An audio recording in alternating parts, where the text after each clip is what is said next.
একদিন এক গরিব ছেলে রাস্তার ধারে বসেছিল। তার পরনে ছেঁড়া জামা, পায়ে জুতা নেই। সে ক্ষুধায় কাতর, কিন্তু কারো কাছে কিছু চাইতেও লজ্জা পেত। এক ব্যবসায়ী লোক তাকে দেখে কাছে এসে জিজ্ঞেস করল, তুমি স্কুলে যাও না কেন? ছেলেটি মাথা নিচু করে বলল, টাকা নেই চাচা, খাই কি পড়ি কি?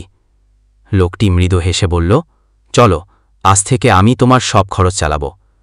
ছেলেটি প্রথমে বিশ্বাস করতে পারেনি, কিন্তু পরে সত্যিই লোকটি তাকে স্কুলে ভর্তি করে দিল, জামাকাপড় বই সব কিনে দিল। বছর 10 পর ছেলেটি এখন একজন নামকরা ডাক্তার। একদিন সেই ব্যবসায়ী গুরুতর অসুস্থ হয়ে তার হাসপাতালে ভর্তি হলেন। ডাক্তার এসে দেখল, এ তো তার সেই চাচা। চোখে জল নিয়ে বলল, চাচা, এবার আপনার ঋণ শোধ করার সময় এসেছে।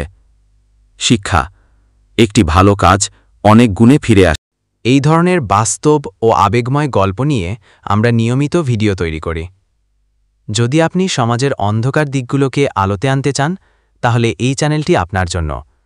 চ্যানেলটি সাবস্ক্রাইব করুন এবং সচেতনতার এই যাত্রায় আমাদের সাথে থাকুন।